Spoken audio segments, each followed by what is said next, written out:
You're being honest, I think you'd agree that we can do a lot worse than Ollie Watkins. We are not in a position to dictate terms. We're hardly in the position to go out and grab the best striker. We're definitely not in the position to be able to pay for that. I get it. It's discouraging when we hear the links to Victor Gyökeres, to Hugo Ekitike, Victor Osimhen. Now let's just be real. Let's call a spade a spade. Let's tell the truth here. If we were linked to Ollie Watkins last summer, I think we'd all be a lot more excited about that. He was coming off of his best season ever in the Premier League. If you're telling me we sign up for Ollie Watkins, what are we getting? Well, I'll tell you what, we're getting a guy with a proven track record. He's Premier League tested and proven, and he's a goal bagger. He's consistent, right? He does have spells of somewhat inconsistency, but I think generally when you look season to season, he's set a pretty high floor, which is what we need, right? We can't have these guys that are significantly underperforming and not living up to the pressure. With Ollie Watkins, you get a guy that you know is at least minimum, at his worst, 15 goal contributions a season. And then last season, which some think he had a dip, he had 24 goal contributions, which I'm telling you right now, we would beg for, considering what we were exposed to in watching Højlund lead the line. But if I want to call this out, if I want to be real and I want to lay out what I think Man United are doing, we've seen our name floated about the likes of many different strikers. That is good. That's a game you're supposed to be playing, because I'll tell you what, far worse than whoever the striker is that we bring in is us being backed into a corner, us having no leverage, us having no alternative options. If we're all in for Gyökeres and Sporting knows it, there's really nobody else that we can logically be okay with, we're going to get bent over. But with Watkins, what I like is the versatility up front. He can play off the left. He favors the left, but he's also comfortable playing off the right or even down the middle.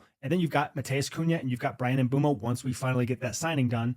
And you've got interchangeability, right? Cunha can play a false nine, so can Mbeumo. Ollie Watkins has pace. He's a threat in the box. He's good at linking play. I think Ruben is going to love the most is that this guy is a pressing machine, winning back the ball high up the pitch in positions of danger for the opponent. I think he's great at exploiting space, and his movements, his runs are intelligent, which is the direct opposite of Rasmus Højlund. How many times are we just watching you wondering what you are doing? Now, let's just be fair. He's not the most potent finisher in the world. That's probably why he doesn't take PKs. All we need is a forward that can make the runs and be in the spots that we need them to be in, and can hold up and can link play and can get these easy goals when they're there for him. It's not ideal to be signing a 29 to 30-year-old striker, but this is very much a stopgap, right? This is something that gives us a short-term option, but also not a horrible option. It's a Premier League proven scorer. Ruben's going to want those guys. Now you've got Cunha, now you've got Mbeumo, and if we get Watkins, I saw a stat out there that said between Cunha, Mbeumo, and Watkins, they had more goals than United had as an entire team last year. Fucking shocking, man. Watkins, perhaps, is a way for us to walk away and take advantage of a Premier League team, Aston Villa,